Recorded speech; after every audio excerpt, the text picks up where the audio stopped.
one of these in a while, and I know not everyone likes this format, but if it's the choice between this and no video, I figure this is probably better. Just driving home from something today, and I figure what better use of my time than to explain how we can ground morality without God on the way home. So this is an issue that I think is important because obviously a lot of people are worried about morality, and then they want to understand where it comes from and how we can justify it and how we can determine what's right and wrong and all of that sort of good stuff, right? And a lot of people, Christians and others, think that you need to have God in the picture to be able to do this, to be able to make sense of morality and explain it and justify it.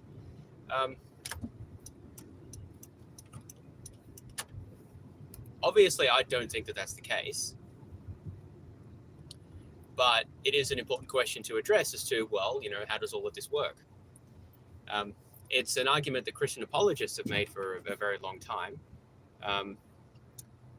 and I think that it's something that is important to respond to for that reason as well. That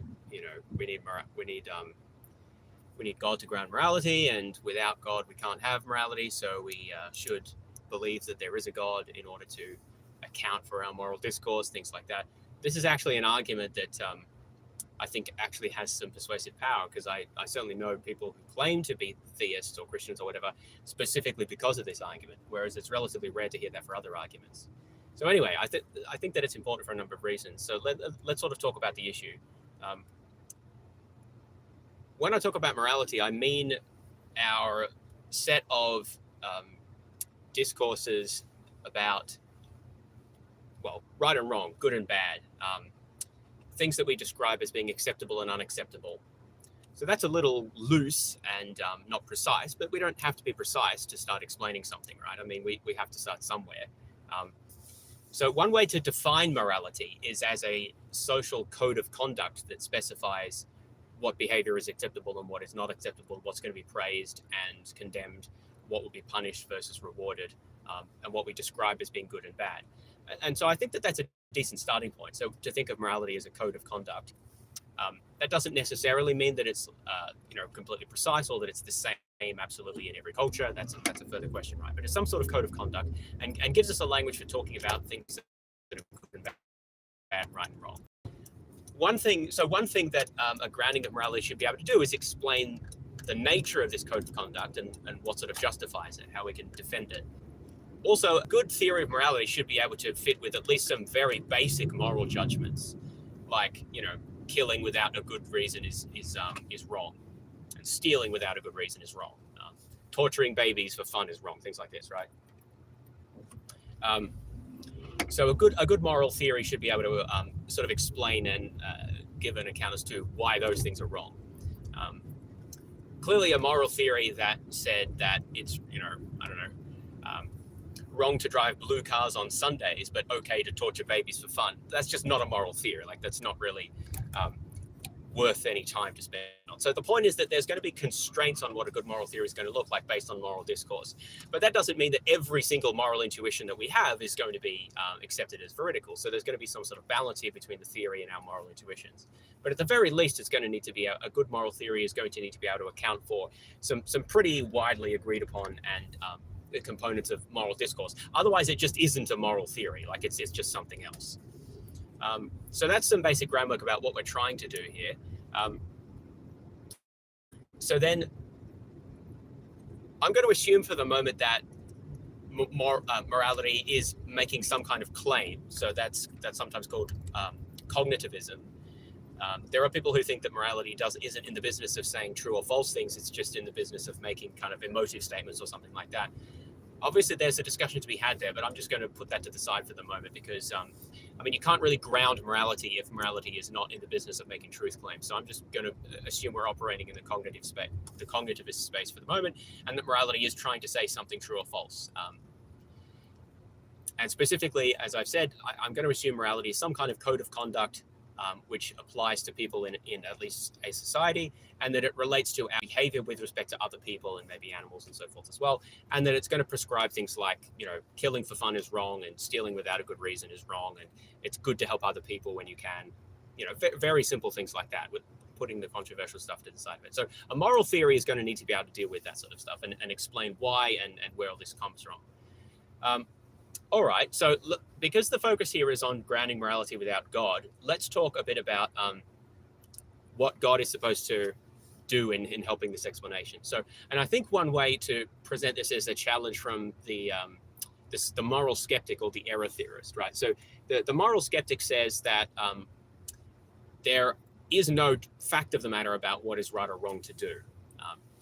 So the error theorist is, or the moral skeptic is not saying that morality kind of doesn't make sense, that or isn't even trying to say true things. That's a different view. But they're saying it kind of makes sense. It's just false, right? There's just no sort of facts of the matter about it. So one question is, why shouldn't we be a moral skeptic? Like, why accept morality at all? That's an interesting question, and I think it's worthy to pursue. But I think that there are some kind of atheists or other skeptics of other lights who kind of adopt that approach, perhaps a little bit too uncritically. So let me explain what I mean there. It's a perfectly it's perfectly sensible to ask, why should we accept morality, or why should we believe there are true moral facts, or why should we believe there is a moral code, things like that. Those are perfectly reasonable questions. But we should remember that you can just as readily, and I think just as appropriately, ask more or less the same questions about essentially anything. So, why believe that 2 + 2 is 4? Why believe that the world exists at all? Why believe that I exist? Why believe that you exist? Why believe that there is a past? Why believe any scientific claim, etc., etc.? And whenever someone gives you a reason for belief or a justification, you can always just ask, yeah, but why believe that? The point I'm making here is that this kind of global skepticism is very difficult to deal with in a fully satisfactory way. I mean, people have different ways of dealing with this. What I want to emphasize is that I don't have an answer that's going to satisfy the global skeptic. And I think that's important because we should be sure that we're not holding morality to a harsher standard than we do any other claim.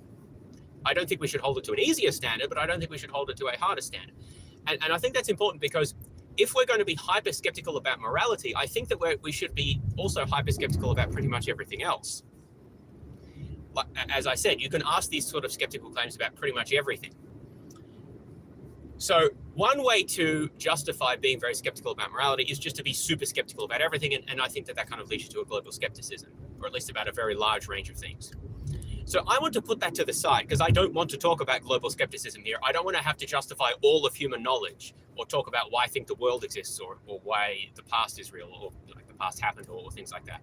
That's kind of outside of the realm of discussion. So what I'm going to do is I'm going to try to set, I think, a reasonable standard for why would you think that morality exists? Or why think that there is such a thing as a moral code? And then what I'm going to do is see whether introducing God into the picture really changes that. So those are sort of the two questions. Is there a good reason to think that morality exists or is real or is true? And does God affect that in any way? So does believing in God make it more reasonable to think that morality exists? Or in other words, does God help with grounding morality? So those are the two sort of aspects to this. I think let's start with talking about why would you think that morality exists in the first place? Isn't it just something that we've made up as humans? Isn't it a story that we just like to tell ourselves that's evolved from some evolutionary scenario or whatever? Well, I think that's sort of true, but I don't really think that's a reason to think that morality isn't real or doesn't exist or isn't true. So let me explain how I sort of think about this. And of course, there are different ways to think about it. This is just kind of how I think about it. I don't want to say that it's the only right way.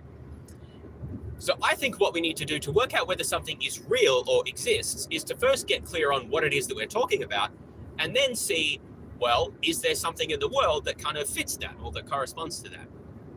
So I like to give an example of trees, right?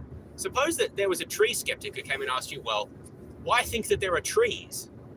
Well, I mean, what reason is there for thinking that trees exist? Isn't trees just something that we kind of made up? And to that, one sort of naive response is to say, well, I mean, just look out the window. Like you can see trees over there. Like there's a tree and there's a tree. Like how can you deny that trees exist? Well, the tree skeptic is going to say something like, I mean, sure, I can see that thing over there, whatever it might be. And I can see maybe that it has things that you call leaves and things that you call branches and so forth. But like, is that what makes it a tree? Like, how do I know that it's a tree? It could be something else. You could have just made up this idea of trees. sure, there are these things over here and things over there, and there's things that photosynthesize or whatever, there's things that you eat, but are they trees, right? I guess we don't really eat trees, but you get the point I'm making at. The point is that they're rejecting the notion of a coherent category that kind of is real, that reflects our notion of trees. They're not necessarily disagreeing that specific things exist. They're just disputing whether it's appropriate to call them trees. Now, I think that that's somewhat analogous. It's not fully analogous, but I think it's somewhat analogous to the case of the moral skeptic.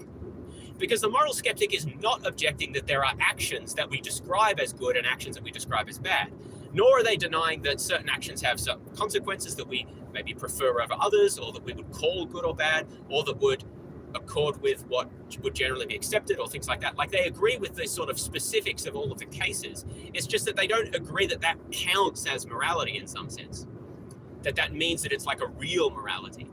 Now, there's different reasons why you might say that, but I just want to focus on one for the moment. And one issue that I want to focus on is just the notion of how can we tell whether a broad concept like trees or morality or other kind of terminology like this, how can we tell if it's like real or if it's just invented? And I think that that's kind of a profound question in philosophy, but my sort of quick answer is that there's no difference between something that's real and something that's made up, other than whether the stuff that we talk about in the world is actually there or not. So in other words, every concept or discourse or notion is made up in some sense. It's devised by humans to talk about the world. That in itself doesn't mean that it's like fake or not real. It just means that the way we talk about it is a construct. But the question is there a thing there that it corresponds to? So unicorns aren't real, not because the notion of unicorns is like invented, but just because there's no thing that corresponds to the notion of a unicorn, like a horse like green, like, I don't know, white, and has a horn that naturally grows out of its head and maybe has magical powers. Depends how you define a unicorn precisely, but you get the idea. They just aren't unicorns. Likewise, Bigfoot, they just aren't any such things. So what makes trees real is not, what makes trees real is not the fact that the notion of treeness isn't made up, because of course it is. That's a label that we've put on things. We could classify things differently potentially. The notion of treeness isn't forced on us, I think, by just interacting in the world. We might not have an idea of treeness. That's not the issue. The issue is, are there things that correspond to our notion of treeness? Or is there a contradiction that's hidden in our notion of treeness that we sort of haven't discovered? So I think there are trees. Our discourse kind of corresponds to the structure of reality, things that exist, and therefore it's appropriate to say that trees exist. Whereas it's not correct or appropriate to say that Bigfoot exists or unicorns exist. Now, this might seem kind of irrelevant, but the point I'm trying to make here is that whether morality is in some sense made up is, I think, not the relevant question. The question is, does it exist? So the question then there is there something in reality that corresponds to a moral code that prescribes behaviors? So that's the question that I want to address here. So in other words, I think that morality in a sense can be objective, but also made up, because I think that kind of everything is like this, or things that are real are like this. Ideas are constructs that humans put on the world. So in some sense, they're made up, but they can still be true or false. They can still be descriptive of the way the world is or not. So let me bring that back to the question. The question is morality real, or is it just like an opinion? And I think it is real. And the sense in which it is real is the sense that what morality says about the world corresponds to stuff in the world. So it's sort of true in the sense that it refers to things that actually exist. Whether it's made up in some sense is not actually the point. So it could be made up in a sense, but I think just everything in some sense is made up. Like at least all words or terminology or discourses are made up. Scientific discourse, mathematical discourse. I don't think that makes them unreal. Okay, but so far I haven't really explained how it is that morality could be real. I've just sort of painted the picture of what it would mean for it to be real. You might say, well, yeah, okay, so the notion of treeness is kind of invented in some way, but trees exist whether humans think about them or not, and that's the important point. Does a moral code exist whether humans think about it or not? That's the relevant question you might be thinking if we want to ground morality, and we'll talk about how God fits into this in a moment. So then let me explain how I think this works. This is perhaps the most controversial part of what I'm going to say, But of course, this is just one way of grounding morality. I'm not saying it's the only way. But here's one way to think about this. So a moral code is some sort of specification for behaviors that are good or bad, or behaviors that we would proscribe or prescribe. So is there a fact of the matter that determines what should be on that code or not? And I kind of think that there is, right? So I kind of think that the moral code, or what is correctly on the moral code, are behaviors that promote human well-being. So behaviors that promote human well-being, I'm going to say human, I don't necessarily mean to exclude other animals, but it's just sort of easier for the moment. So behaviors that promote human well-being are things that we want to promote under the moral code. Things that diminish human well-being are things that don't go on the moral code, or that are prescribed by the moral code. I think this theory provides a pretty neat and simple framework for actually understanding a lot of things that seem to be consistent with moral discourse, like theft and harming other people, and like killing, and the idea that it's good to help people when you can. I mean, many of the basic and fairly well universal agreed upon things that are probably on the moral code seem to fit under this framework. Now, there may be edge cases where we're not so sure, but at least on the face of it, a lot of people would agree, I think, that this provides a starting point for understanding why things should be on the moral code. Okay, but so some people accept this. They say, yeah, we can distinguish between things that improve human well-being and things that reduce human well-being. But then they'll say, yeah, but why think that that's really good or not? Is it good just because it promotes human well-being? Or another way to frame this is it good to promote human well-being?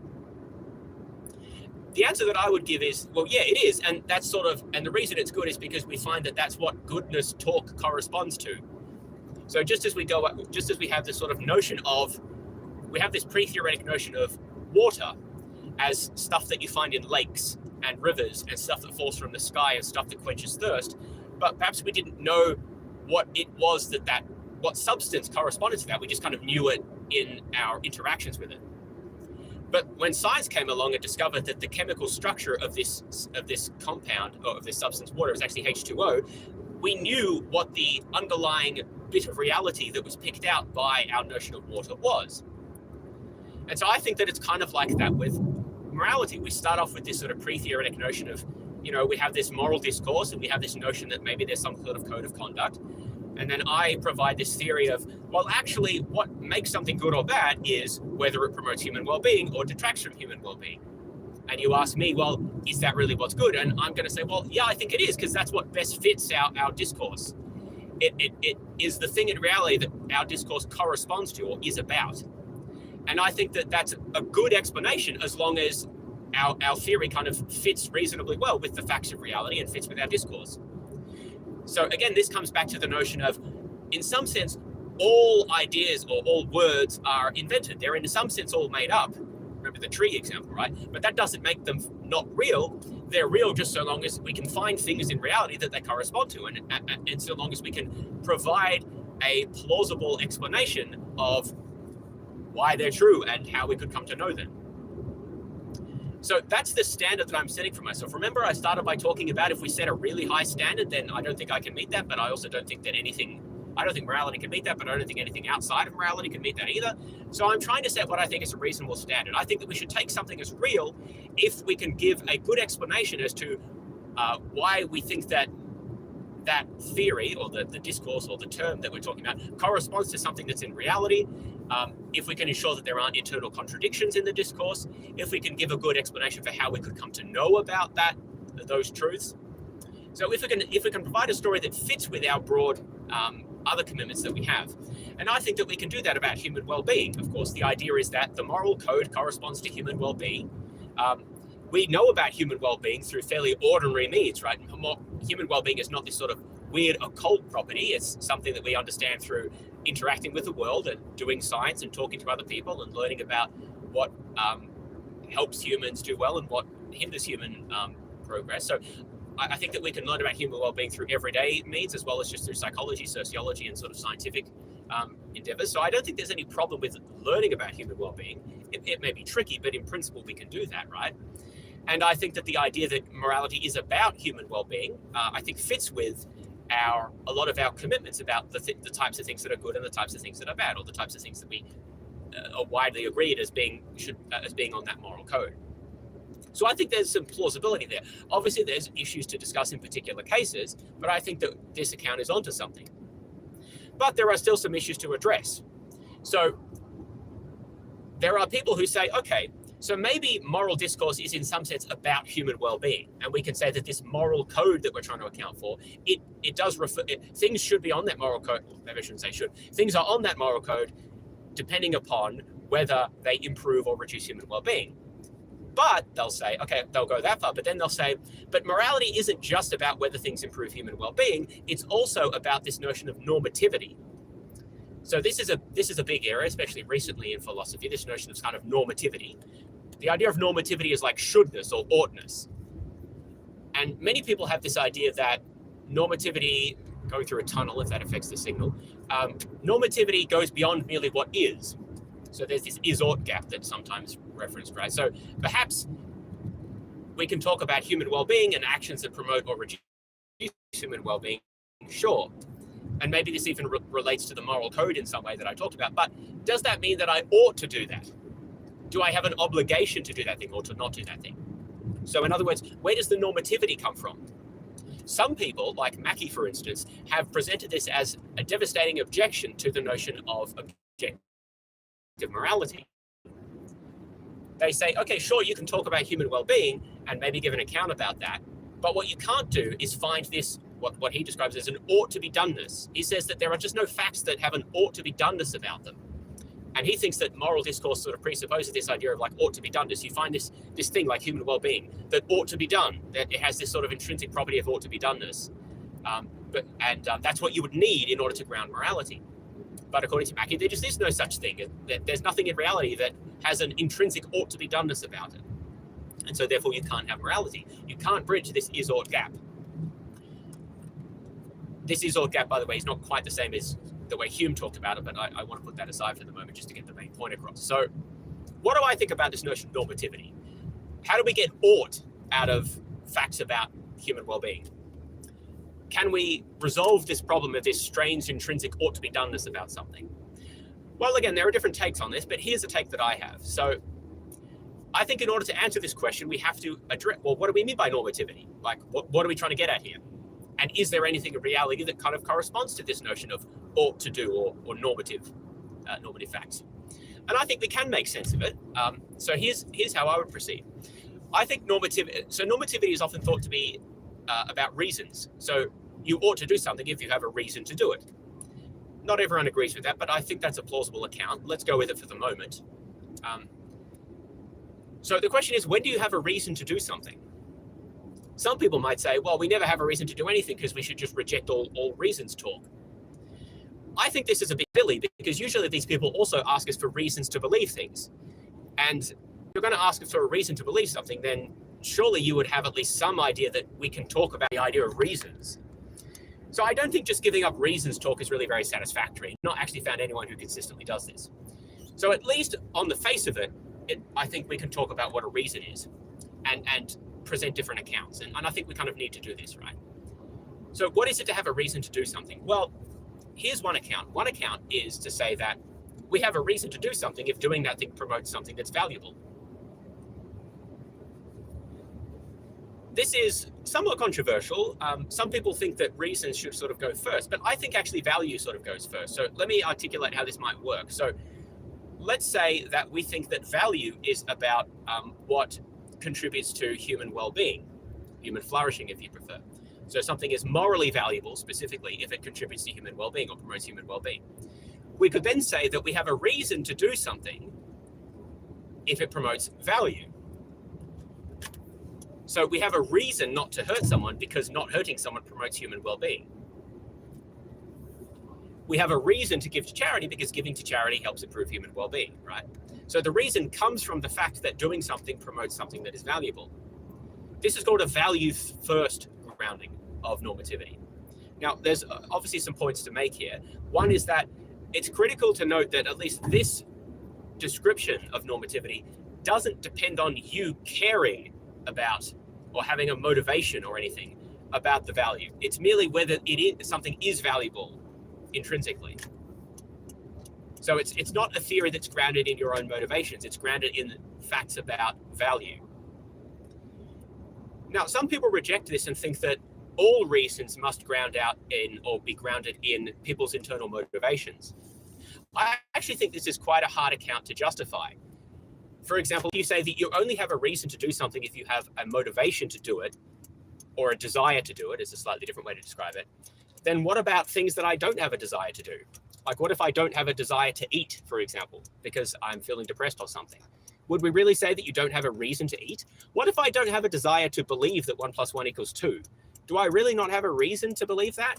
And you can multiply other examples like this. Now, again, there's different approaches that may be able to get around this, but at least I want to get people to think that it's not so straightforward to just say, oh, reasons is just about what we have desires to do or motivations to do. I don't think it's that simple, and I don't actually think that fits with the way we use the term. And if it doesn't fit with the way we use the term, then I don't think it's a very good theory of reasons.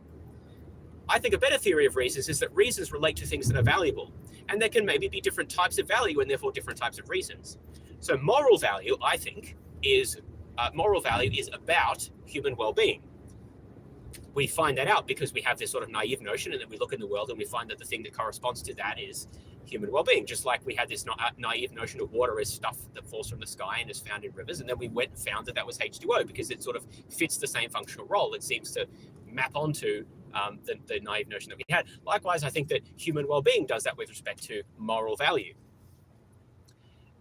You could imagine other accounts like, well, maybe the color blue maps onto our naive notion of value, or maybe rectangular shapes, or things that have lots of parts in them.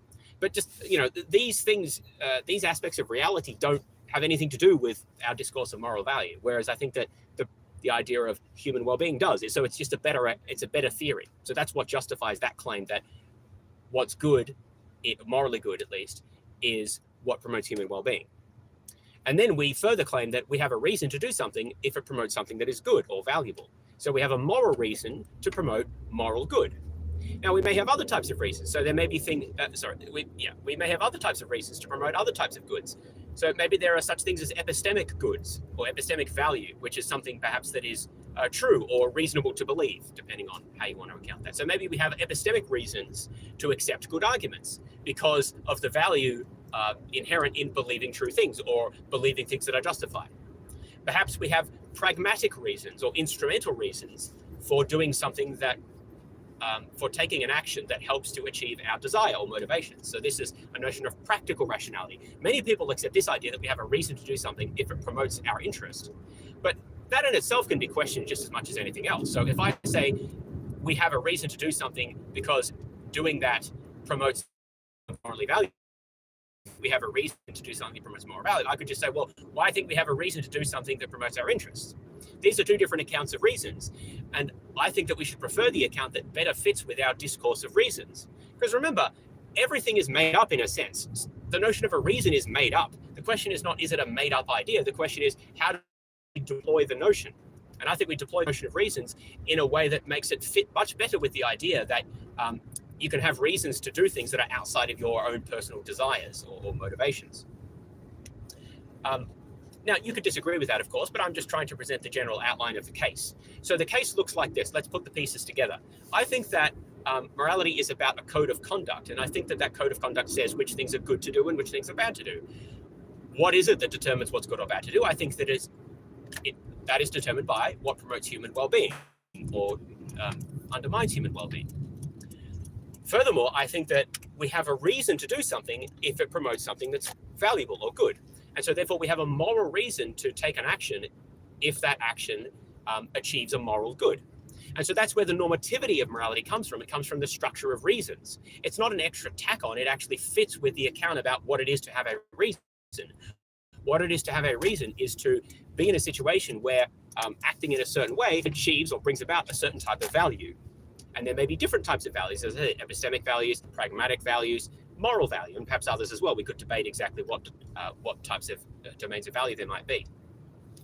There's more to say there, but I'll leave it at that for the moment. Now, you may disagree with this account, and of course, many people do. What I want to turn to now is, does adding God to the picture change anything much about this account? Or does it really improve this account?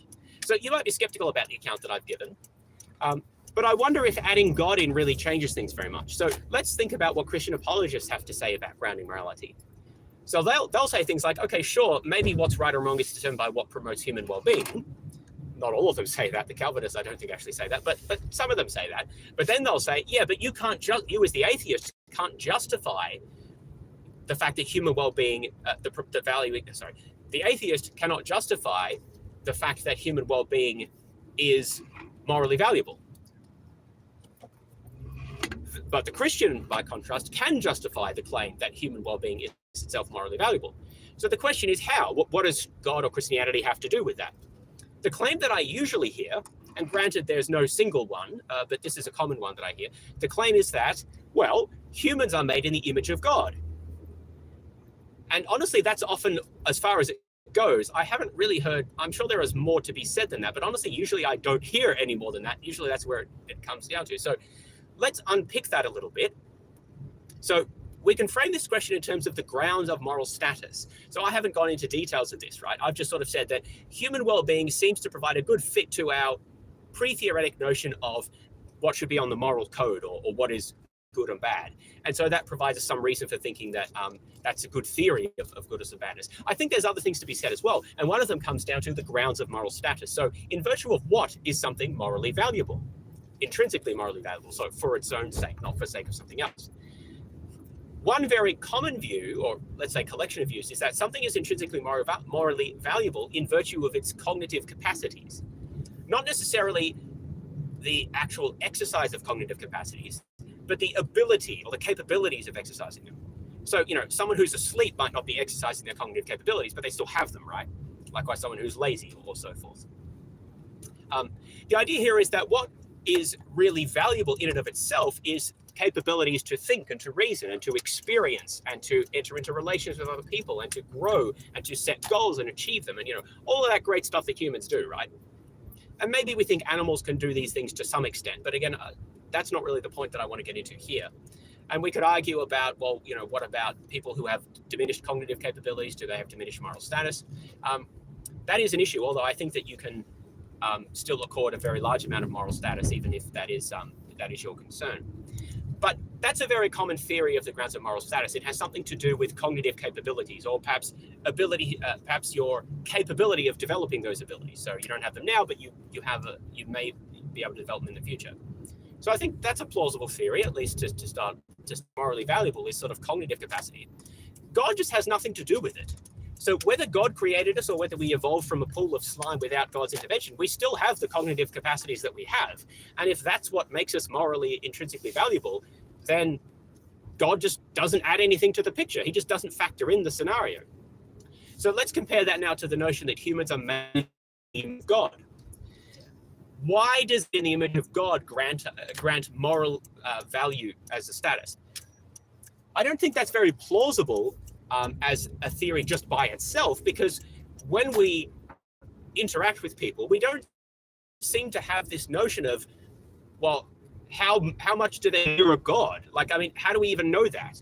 That doesn't seem to be part of our discourse about morality. That seems to be something that's added onto it. So I think it needs justification. It's not something you just read off the moral discourse, because we don't know in any direct way whether humans match it or not. So underlying theory. Now, maybe you have further justifications for it, but the thing is, the further justification, it seems to me, is going to look something like, well, God's image is of being benevolent or loving or having a rational nature or being able to make free choices or something like this, right? You appeal to certain cognitive capacities that God has and then say it's good that those are good things to have and humans have them because God has them, therefore humans are morally valuable. But the problem with this is that the God, again, doesn't seem to be doing anything here. What's doing the work is the cognitive capacities.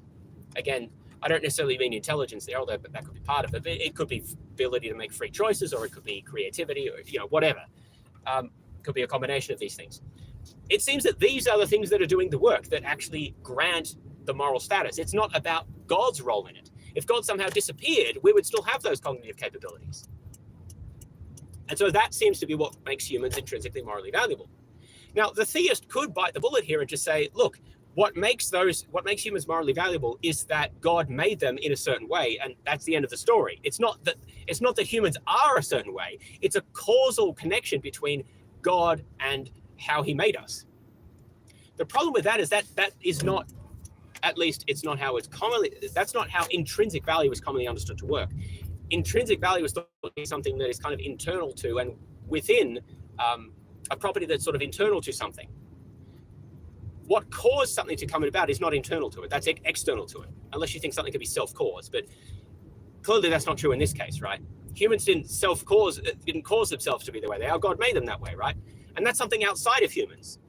God, as an external agent, made humans the way they are. And if that causal power, that causal history is essential to grounding the moral status of humans, then humans don't have intrinsic moral value because it's not intrinsic. That's an extrinsic property. It's a relational property. Causation relates two entities to each other. In this case, God to humans. So if Christians really double down on this, I'm not saying they have to, but if they do double down on this, then I don't think that they believe in intrinsic moral value. They believe in a derived or extrinsic morality that somehow comes from God's nature and applies to us only in virtue of our relation to him, a causal relation to him. Now, maybe they'll bite the bullet and say, okay, it's not intrinsic in this sense, but it's still a better grounding. But is it though? I mean, why would we think that appealing to some unknown entity, because God is not something you just observe, it's not part of our ordinary everyday experience, it's something utterly transcendent, very different to us, outside of our ordinary experience that we require revelation to know about. Why would that be a better grounding for morality than just ordinary everyday facts about human cognitive capabilities, which is sort of more the grounding that I'm going for, right? I just don't see how it's a better account. And any question that you can raise about, well, why is it morally good for something to have creativity or intelligence or whatever? You could just ask that about God as well. Well, why is it morally good for God to have this property or that property? Or are you just going to assert that that's a brute fact and there's no further explanation? Every explanation has to stop somewhere. It can't go on forever, at least not in practice, right? So if the theist is allowed a stopping point, why can't the atheist or the naturalist have a stopping point? And I think that it's reasonable to have a stopping point at some place. And I think that overall, the account that's provided that the grounds of intrinsic moral status is some sort of aspect of capabilities, cognitive capabilities, or ability to develop those capabilities. And that is what grounds the fact that the human well-being is morally valuable. And then we relate that to moral the way that I described. And then we provide a further theory about, well, we have reason to act morally because of the fact that to have a reason is simply to stand in a situation where taking a certain action allows you, will result in